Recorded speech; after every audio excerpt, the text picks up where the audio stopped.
Görüntüde balık tutan bir hobidaşımın vermiş olduğu namaz arasını görüyoruz.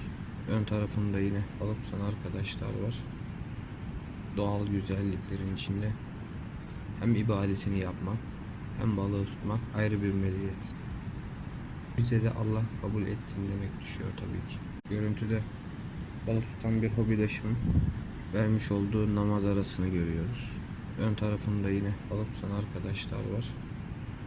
Doğal güzelliklerin içinde hem ibadetini yapmak hem balığı tutmak ayrı bir meziyet.